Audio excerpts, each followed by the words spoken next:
Welcome back to Embrace the Echo Grief Talks. This is where stories are more than just narratives, they're windows into the human spirit. My name is Shay, and I'm joined with my co host today, Javi. In today's episode, we embark on a deeply moving and powerful journey, one that delves into the profound complexities of grief and the resilient path towards healing. This is in commemoration of Carlos Ray and Vincent James on their 20th year death anniversary.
Our special guest for today is not just a survivor of a life altering car accident where she tragically lost both her husband and her eldest son.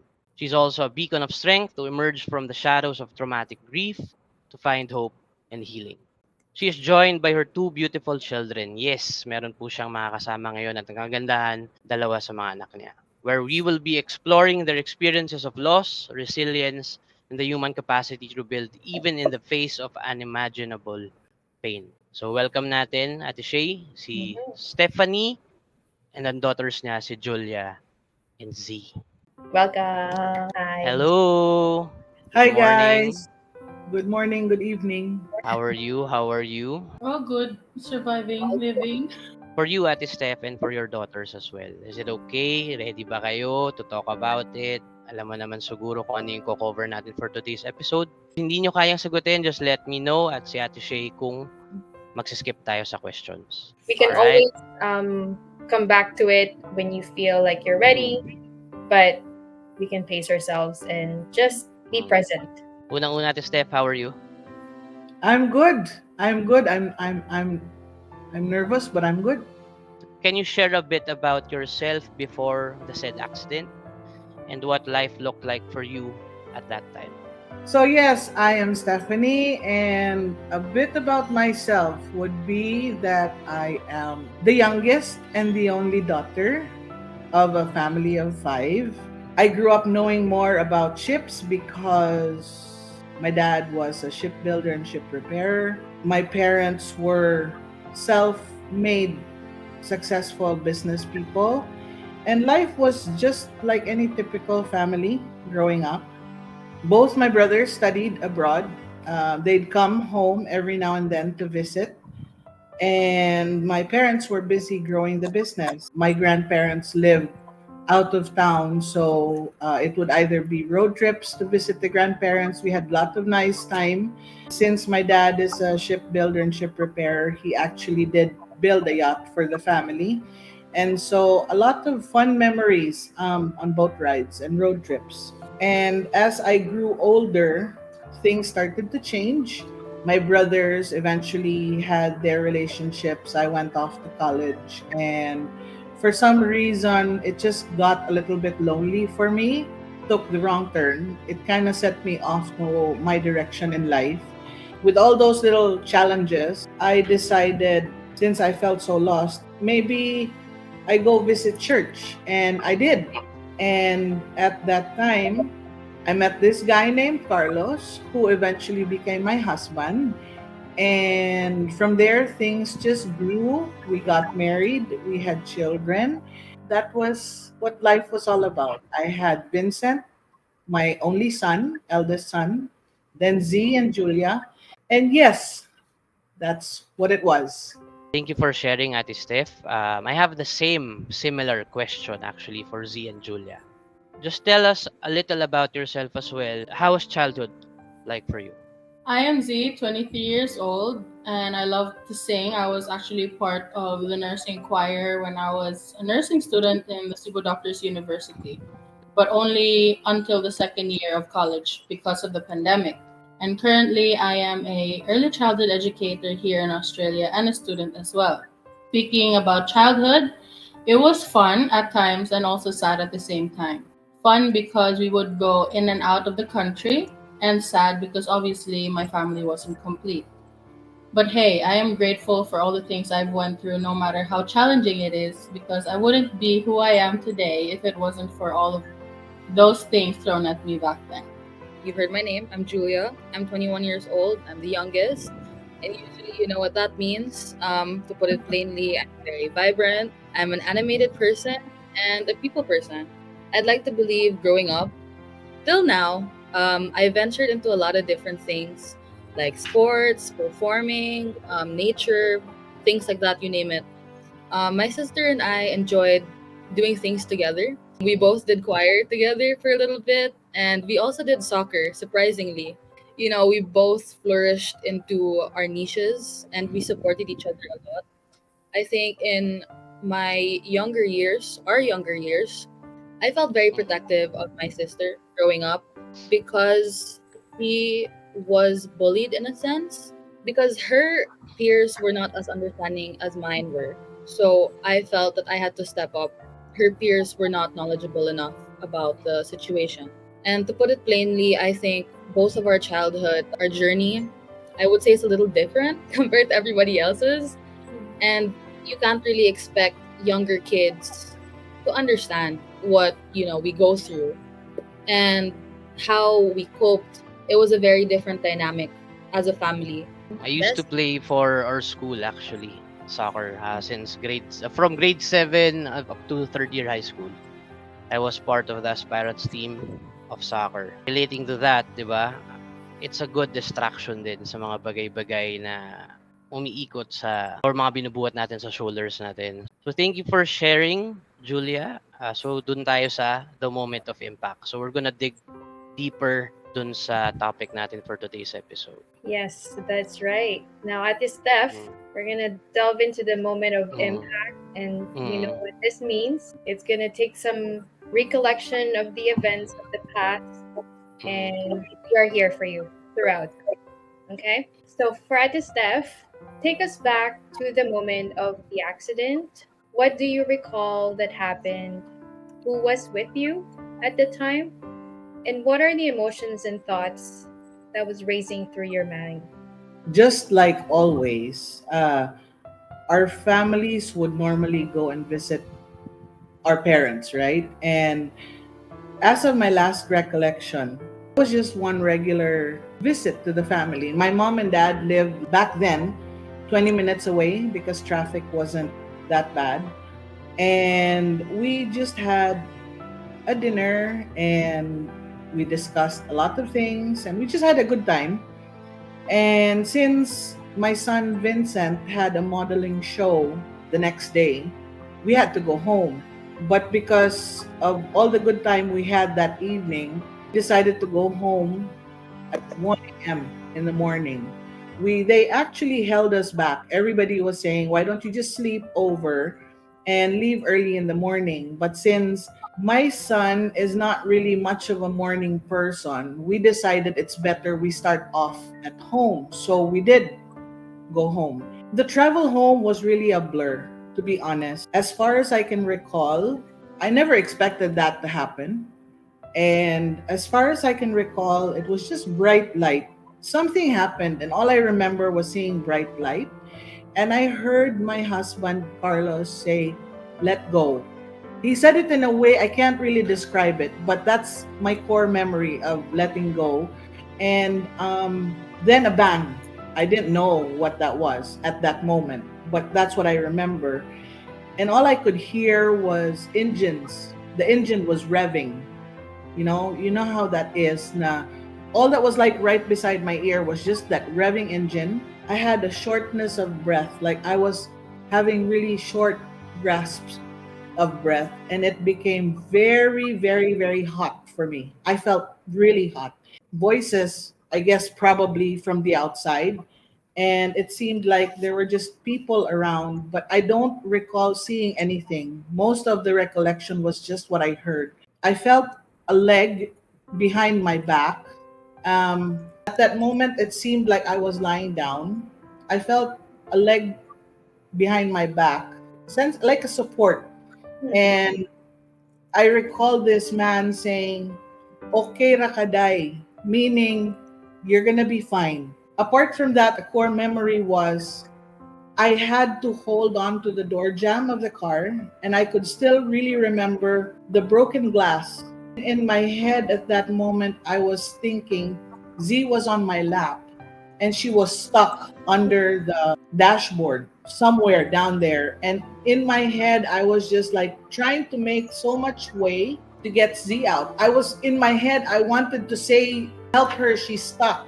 But I couldn't say, I couldn't talk. In the process, of course, maybe I couldn't talk because I lost two teeth from the impact. I cut my tongue, and my mandible was actually fractured. So probably subconsciously, my mind was just saying these things, but my mouth couldn't speak. I couldn't speak much. And all I can recall is my body was in total pain. I felt like every bit of my body was broken.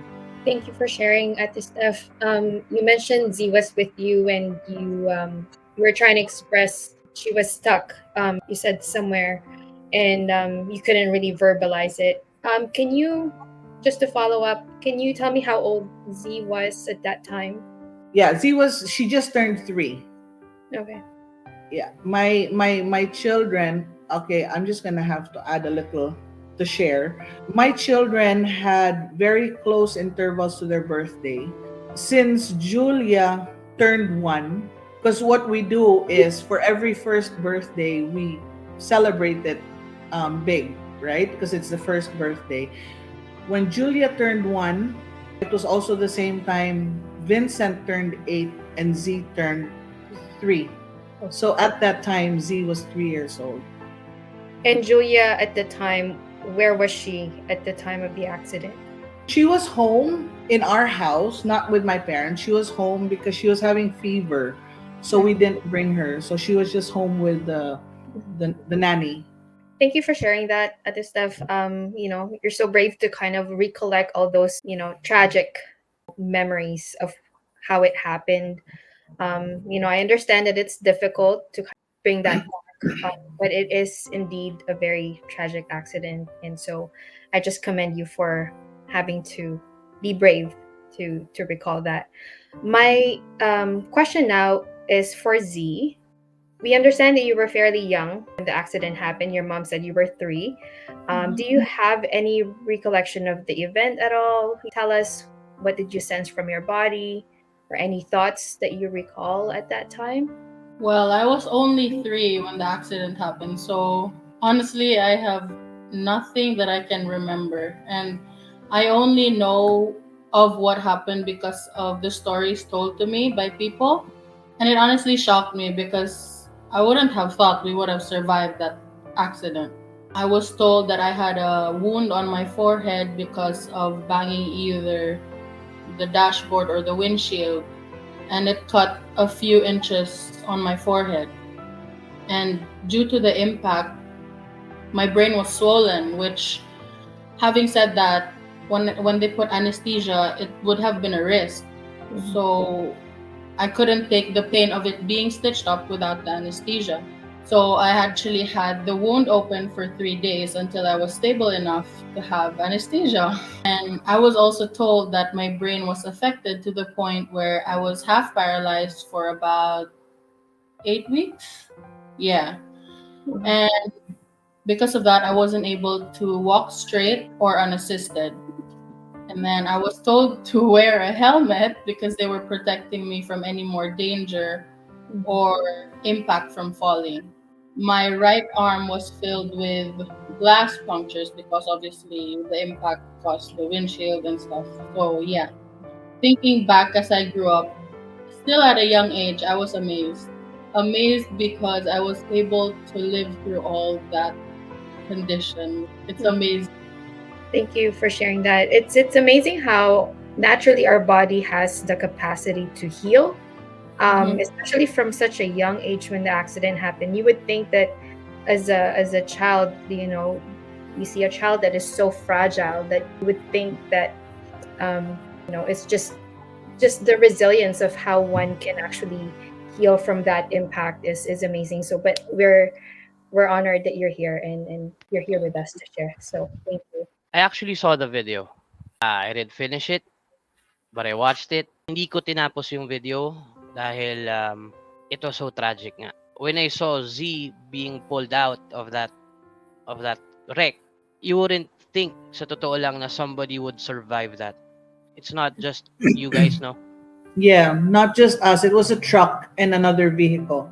And hearing you guys talk about it, I actually praise you guys that you have the strength to actually share it with us and to open up dahil hindi rin siya madali. I know it's very difficult.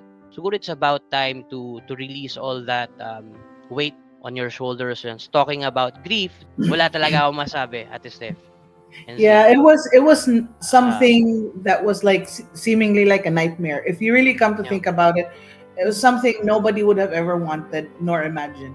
what got me was your husband's statement talaga. What do you think ang ibig niya sabihin dun sa sinabi niya na let go? Tingin mo lang, anong reflection mo dun? I actually processed it. Siguro, right on the incident, I must have, because I'm a driver too, right?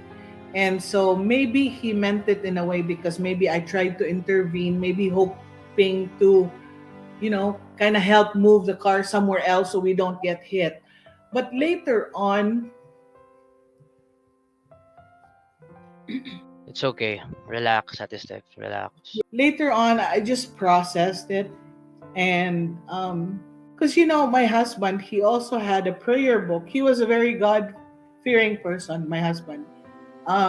He even had a prayer book in the car which they retrieved after the accident. The prayer book that has like a marker, meaning when you open it, that's the prayer. And the prayer was for safety ng wife, prayer for my wife. And so looking back, with a lot of meaning sa let go, I think what it was is he had all that faith that things were going to be okay. Letting go was a process that I had to take. And I think now it's making sense. So, and that's why I'm here. You never know what's coming next. Hindi natin talaga alam kung anong destined na mangyari sa araw na to o bukas o sa mga susunod pang mga linggo, di ba? Yeah. Thank you for sharing. Sorry, I'm medyo No, that's okay. I'm That's okay. just trying to process everything na nangyari kasi losing someone in life is hard. What if pa yung na-experience nyo, which is not the normal Yeah. way of losing a person. So, thank you so much. Although I have a couple of questions pa at this stage. So, dito tayo sa initial grief. Sharing that, how did you cope with the immediate aftermath and the shock of multiple losses? Kasi we lost a lot of people that day. It's ironic to think about it, but due to the impact, the head trauma that I had experienced, the swelling of my brain, lahat ng circumstances, everything that was in the package, I actually went through a short span memory loss. Part of my brain was affected. It's sometimes funny to say, but they would always say I was like Dory in the movie Nemo, because I'd be asking questions back and forth like, where is Carlos and Vincent? Like what happened? And then they normally would answer me and say, oh, they're in another hospital. You had a car accident and they're in another hospital. They're being taken care of. And then I would be asking, because I had a lot of stitches in my mouth from my tongue, my lip. I was always asking, why do I have so many stitches? Was it that bad? I mean, like I was looking at my hand and I was wondering about my eyesight. Like, you know how it was in the olden times, the DVD player. Na in the monitor, there's always a blank space up and Mm-hmm. down. Yeah. My eyesight was like that. So if you were standing in front of me, I had to look up to see your face, or I had to look down if I wanted to see something below. All of this happening, and my questioning back and forth, especially when I asked about Carlos, every time they said he's in another hospital, I could still recall I saw him. I'd see him just standing right there in the corner of the room looking at me. Again, also, I'd like to share, I can't really put it where it happened because I had an out of body experience. I saw a room. I saw my mom, the nurse, and some other people, family, talking to the doctors, and I could see myself lying down on a bed. But one thing that caught my attention, because there was this man standing from where I was looking down. There was a man standing right beside my bed, facing me. And I can really remember this because it was something that stuck to me. I was slowly getting closer because I was very curious about that man and I wanted to see how it looked. But, anyways, I was getting closer to myself. And at that moment, when I was at the closest, all I saw was a different view, meaning I was on bed now looking at him, that I could see his face. Mhm. And I had no clue who this man was. And all I remember was he was stroking my head. I didn't see his mouth move, but I heard what he said. And all he said was, "You're gonna be okay. You'll be fine. I'm watching over you." It just went away. I couldn't really put a make to it, not until long after processing it, questioning everybody. I started getting angry because it didn't feel right. I felt that people were not telling me the truth. And so I think all the family that who were there that knew me kind of was able to identify, oh, okay, now she's, slowly getting to understand a few things. So since the accident was already in the news, they decided to remove the TV in the room. And since I mentioned I wanted to call the hospital myself to find out how Carlos or Vincent was, they also managed to remove the phone from the room, making me believe that there was no phone there. And I also wondered why the mirror in the toilet in the comfort room was covered in newspaper. And so I'd tear the newspaper and I'd see my face. It started first with my eye, and my eye was bloodshot. And when I teared it bigger, I was horrified with what I saw. And I was really upset.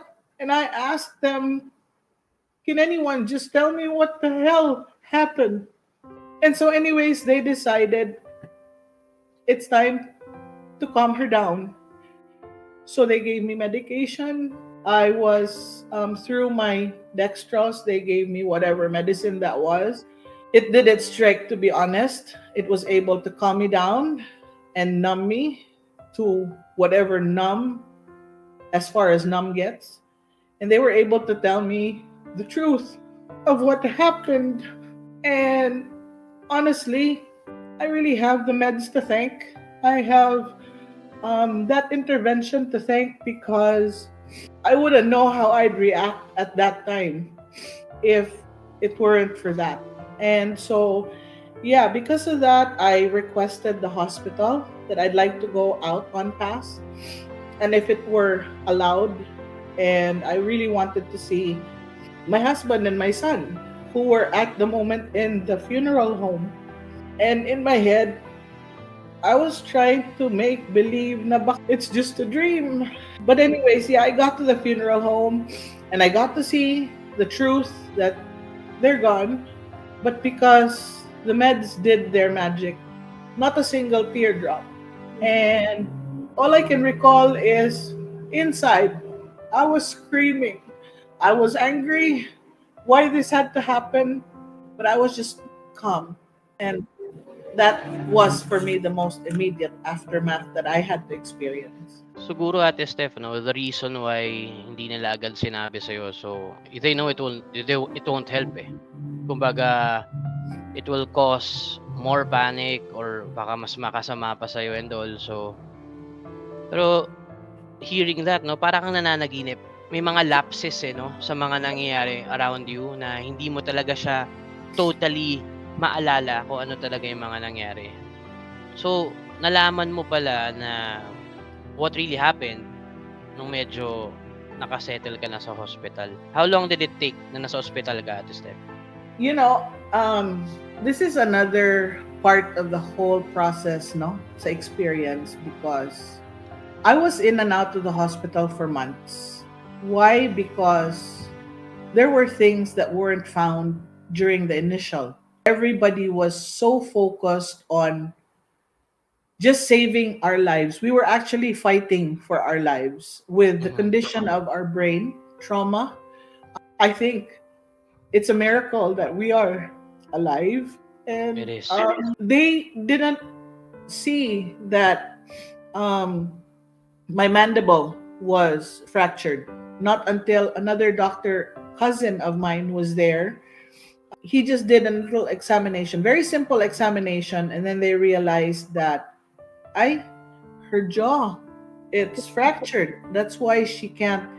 I was wondering why it was always painful when I chew or when I eat something. And so yeah, on and off, in and out of the hospital. And to be very, very, very, very frank, the medications that kept me calm helped at that moment.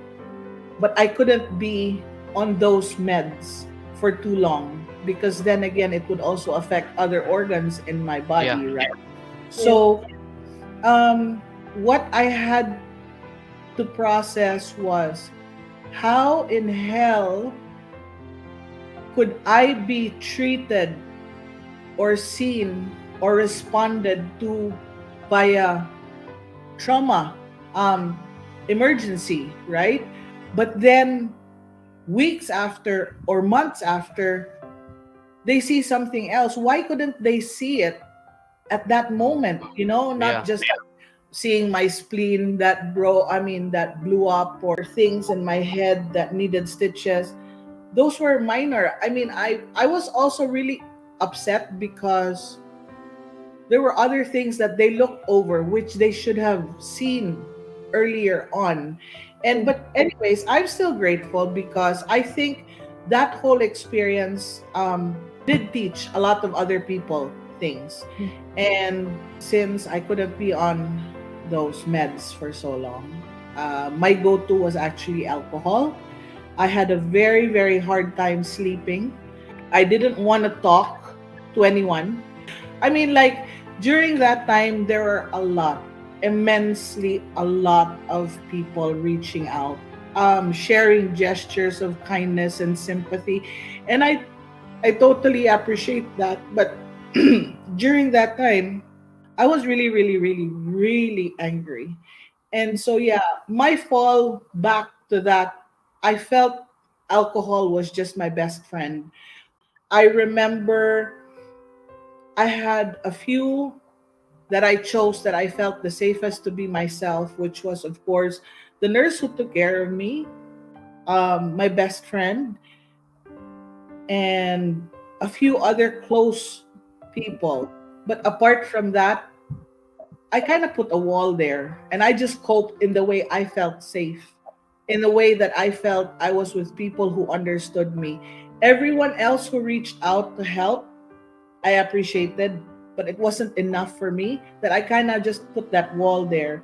And I was on that, on and off, and I found it to be my survival kit.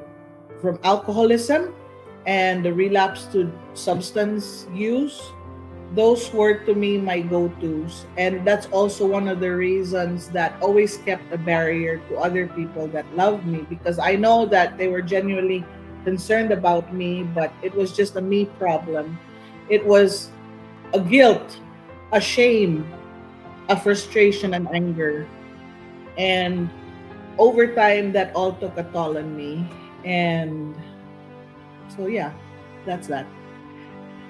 I really appreciate it, Ate Steph, for sharing. I just can't imagine the nightmares, yung aftermath niya, um, yung pag-adjust sa situation, sa mga siyempre nakasanayan natin that these people around us nakikita natin yan every day, tapos at one point back, you wake up, everything's different.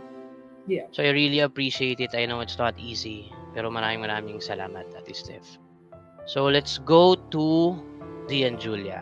Pero growing up, as you witness your mom go through her coping mechanism, kung paano man siya nag-cope sa times na yon, do you feel like you needed to support or take care of her? So basically, my core memory starts at the time where I would be dropped off by mom in school. And that I'd cry so much thinking that maybe I wouldn't see her again. So then the guards would immediately call or page the guidance counselor to comfort me because they already knew that that's how I would react at the time. And then the whole school already knew what happened to the family. So the guidance counselor would have been the safest person to call to comfort and understand me, obviously. Um, this went on for years, which brought the family to understand my fear of losing my mother.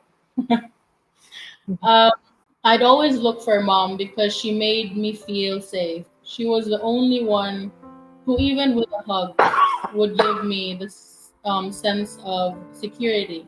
She was really, really funny and would give me all the food I'd love to eat, also known as what? Tender, juicy hot dog. Yes, tender, juicy hot dog.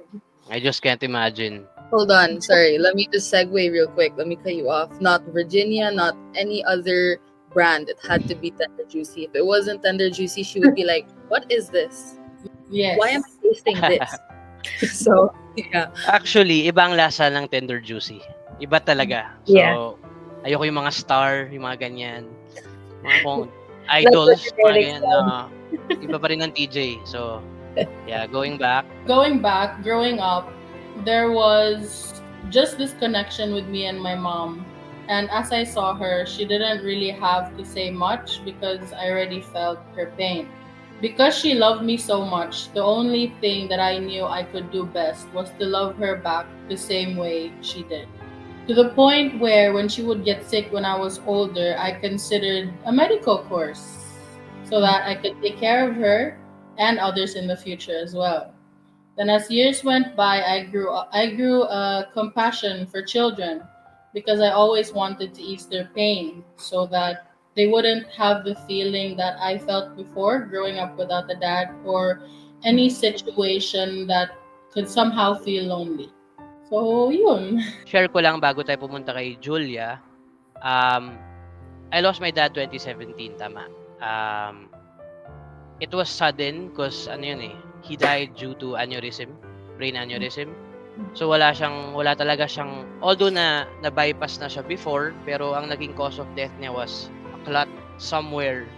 It was because I think stress and all. It was a few months na hindi kami nagkita. He was here sa Philippines, so we're trying to catch up. And I remember I was at work, tumawag yung sister ko na tinakbo sa hospital yung dad ko due to a heart attack.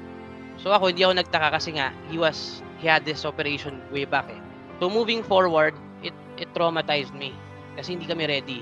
It just happened so quick na gumising ako isang araw, wala na yung dad ko. Diba? We were in the process of catching up. At doon nagsimula na inaaway ko yung mom ko. Because of trauma.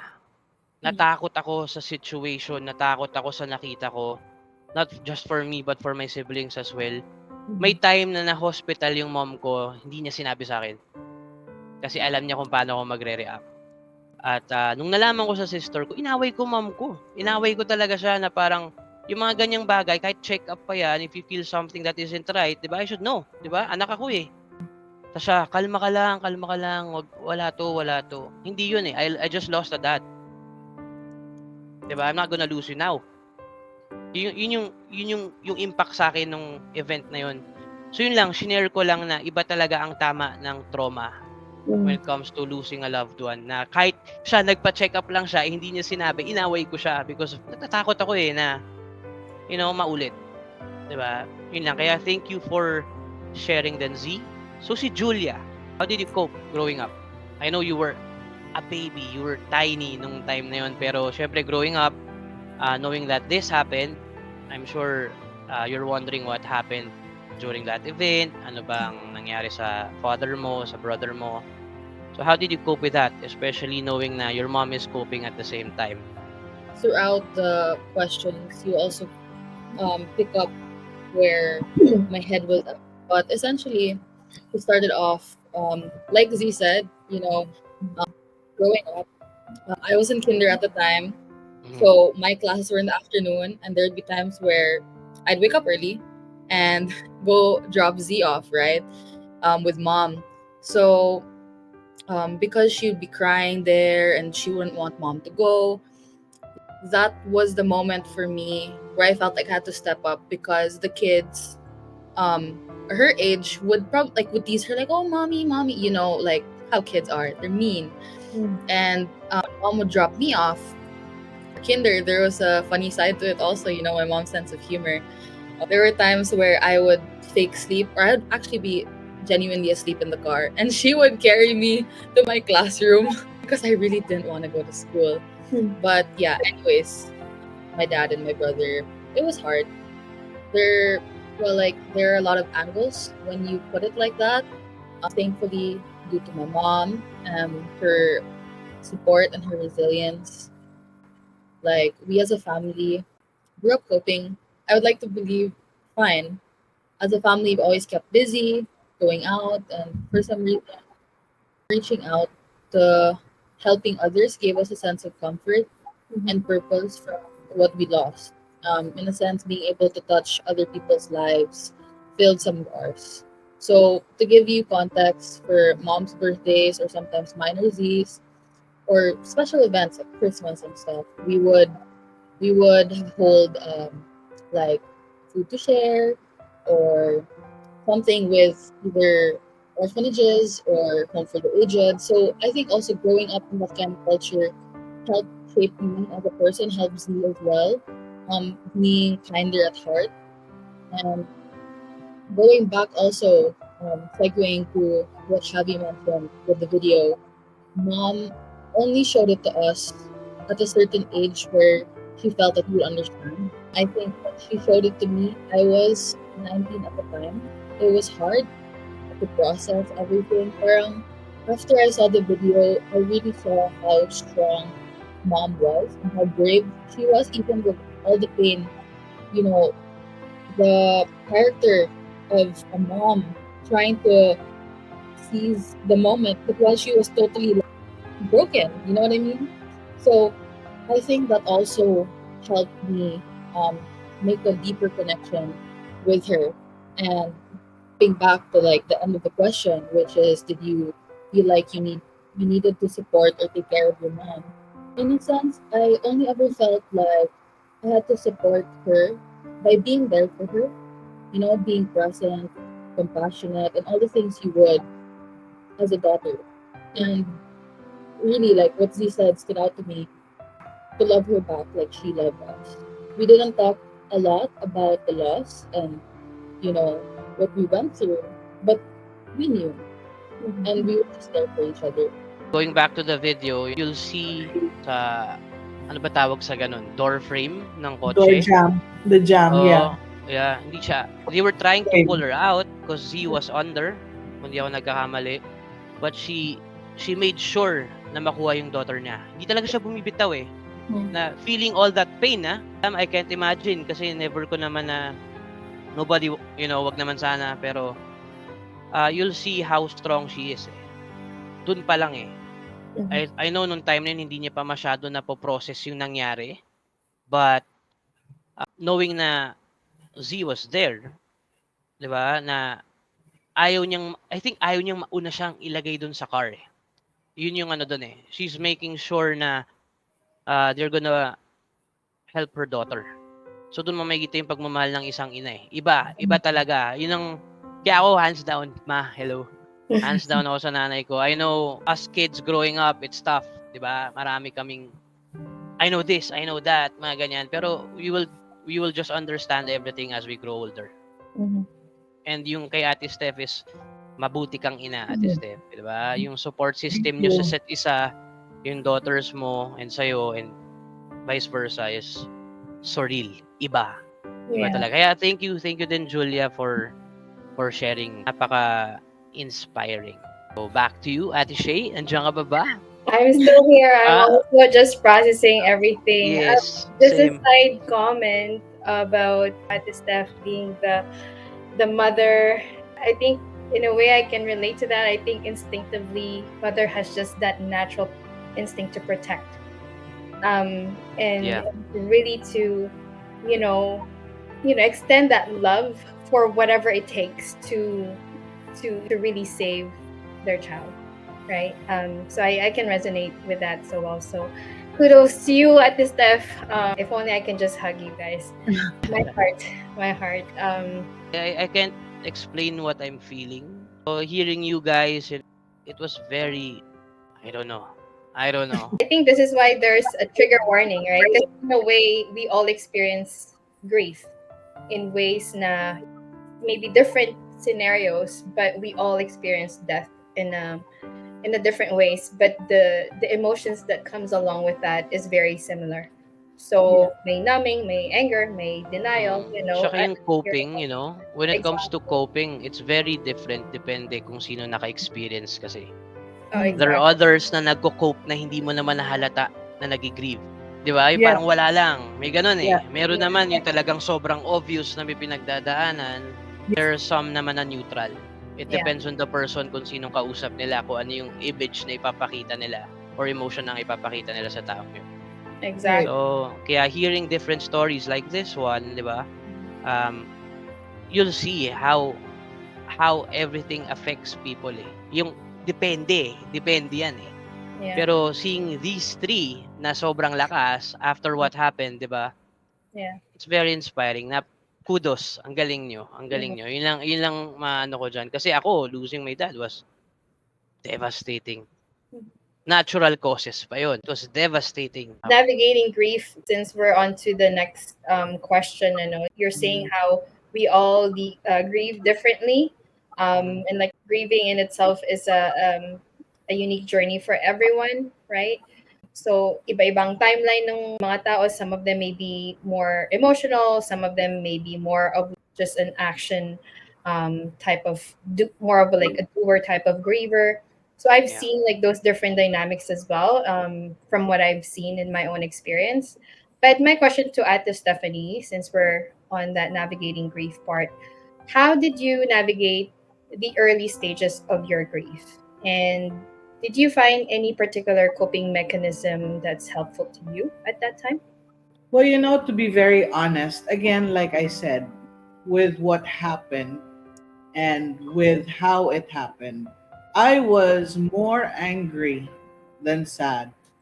It was so frustrating. It actually, like I said a while ago, I had a lot of guilt, even if it wasn't my fault. I felt, I felt, what was it I could do more, or what could have I done for that not to happen? And because of that, I isolated myself. For me, that was just the only way I knew, because I knew if I put myself out there at that time, I would have been very, very, very toxic. So I just hid in my own corners. I tried to process my own grief. I didn't even give it a chance for others to help me move on, because I myself was so lost. And yeah, as destructive as that had become, it was really alcohol and substance that kept me up in order to function, numb enough to face the world that I felt didn't understand me deeply enough, if that makes sense. And so a lot of things had happened to me because of that. My relationships were affected. You know, miscommunication was on a high level because I refused to express that grief because in that time it was more of anger. And in that time, because I was so angry, I was also ashamed to be vulnerable because I had to be tough. I felt that my role was to be tough. So the way I fought it, seemingly to the other people looking at me, they looked at me then, how much of a trooper I was, but I was silently grieving by myself. And in as much as I'm not proud to say of me using drugs before or becoming an alcoholic, um, I feel that I had to go through that in order for me to understand my now, if that makes sense. Thanks for that. For some reason, I have this. You keep saying you're angry. Um, you're more angry than sad, or I think you said. Where do you think that anger was coming from? You know how it is when there's something you want so much, or there's someone you love so much, but you can't have it. It's not there. And there's no way you can get it back. So for me, no matter how process the whole thing, even when people would even want to comfort me, I would automatically just say, like in my head, like, shut up, I don't have time to listen to that because no matter what we're going to talk about, Carlos and Vincent are not coming back. Hmm. And no matter how we say, oh, people would say you shouldn't have gone home. Well, we did go home. Who would have thought that would have happened? So that made me so angry. It because it was something I never imagined I'd lose. And why was it taken away from me? Made me recall a lot of things in my past growing up. Why did things have to happen to me this way or that way? And then now, losing my son? Why? What did I do so bad in this world to deserve that experience? But, I get it. you know, Yeah. Thanks for sharing. I do get that. I mean, I think that's also one of the intense emotion I felt after our losses too. But you're right. You ended up isolating because as much as people try to comfort you, you can't get their life back, right? So I get that. And you were just surviving. So it really just validates that yes, of course you're gonna be angry. Yes, of course you're gonna isolate because you were hurt. So I truly, truly feel you on that. So thanks for sharing.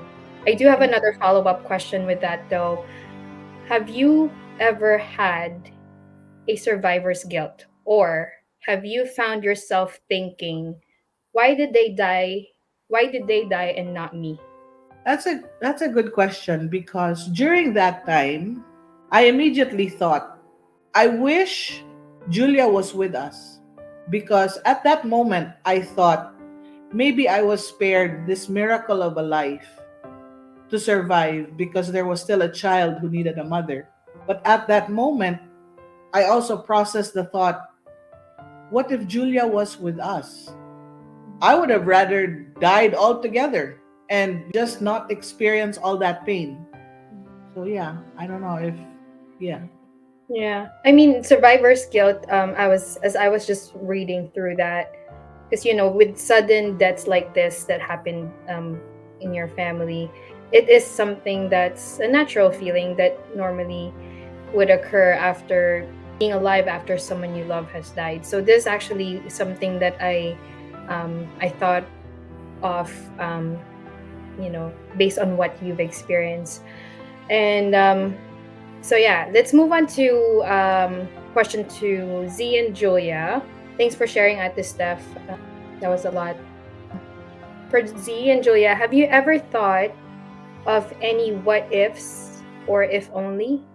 These are thoughts that you have had growing up as you cope through your grief and loss. and as you witness your mom go through their grief. So um, feel free. So, first of all, I'd like to just say that my mom did an amazing job raising us, trying to fill the void of a father and a brother figure. And in as much as she did, it made it so much easier for us. She exposed us to family like my cousins and uncles of my dad, my grandfather Eddie, and my Lolo Carlos. But yes, of course, I get to think about the what ifs. What if we didn't attend the gathering? Or what if we didn't go home? What if Julia was there with us? What if we left earlier? Or what if drivers don't drink and then drive? What if my brother didn't have a modeling gig the next day? What if we just slept in my grandparents' house? It really makes me think like what would life have been for us? Basically, those are just my what ifs, but nevertheless, I am beyond grateful because life wouldn't have been as meaningful if the situations were different. Beautifully answered. Thank you. Julia, your take on this. Yeah, just looking at the question itself, most definitely. I'm pretty sure in almost any given situation in this life, we think about such questions. How much more in a situation with gravity such as this?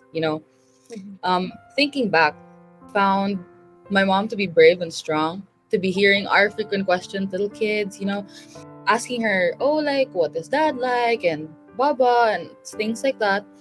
And without her showing us that pain, like wincing at the thought or something like that. So, yeah. Don't get me wrong, till this day, I think about it a lot.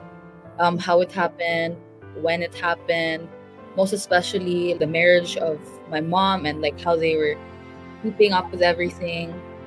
Like, yeah. It also, I think these questions really come out a lot, most especially in occasions. Like recently, my dad's birthday was a couple of days ago, and you can't stop yourself from thinking about these kinds of questions. Christmases and being around family, most prominently when we're around my dad's side, I think about it too, because we end up talking about him and what he was like. And because I didn't know them, I like at all. um, I cope pretty different considering I just knew only the stories. I don't recall it, but there was a time where mom told me she felt really like pained because when I was younger, there was a time I was in a corner or something, and I was just looking at the frame, a picture of both of them, or if not, maybe just my dad. Mom, was it just daddy or the picture? It was the family picture, the last family picture. Yeah. So I was looking at it and I was hugging it and I was frustrated and I was like, why don't I know them? And I think looking back, that is hard to see, a kid struggling and frustrated, internalizing everything, but because you're a kid, you don't understand that much, right? But not I don't only think about the what ifs of if they were alive, you know, what if we all passed away? I think us three, we all thought about it like and internalized it where they were the only ones that survived because of me. And we also thought about like, I thought about like if they all passed away, what kind of person would I have become? Who would I have been with? Like my uncles and stuff. So there's a lot of what ifs in the whole situation. And yeah, I think about it a lot from time to time. Thank you, Julia. There was a lot of layers that can be grieved for that situation. I think also for your case where you were so young. So there's a sense of like na parang what it would look like if your father is here or if your family's complete and just but hearing from what Julia and Sam were saying at Stephanie, I think you've done such an amazing job in fulfilling both roles of a mom and a dad. So again, your girls are just like so proud of you and looking up to you. So we can see that now. So strong, Mama. Thank you, Strong, thank you. strong mama, strong daughter. So, ganun lang talaga That's yan. right. That's Di right. ba? Kung hindi rin dahil sa ina, di ba? Hindi rin siguro lalaking ganito yung daughters niya. Actually, yung question mo to, maganda to, Ate Shea. I like it. Itong what ifs na to. Kasi talagang, pati ako napaisip, kaya ako natulala. Very, very light. Di ba? Yeah. What if nga buhay pa yung dad ko? Uh-uh. Di ba? What if nga nandito pa siya? Siguro, ang what if ko dyan, I know he's gonna be proud. Ganon.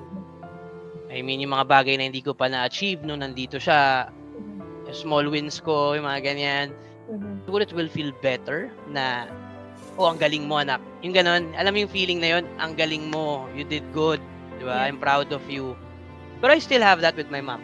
Pero syempre, gets, iba yung what if nga nandito siya. So, kahit separated sila, I still have them both. But now, di ba, life goes on. No matter how painful it is. So, thank you so much. Dahil nakaka-relate talaga ako, kaya pagpasensyahan niyo ako na nananahimik ako dito. That's okay. Because, it's something very relatable, especially for me, kasi nga, I lost a dad din. So, yun nga, maraming salamat. So, we'll go to finding support at Steph and the kids.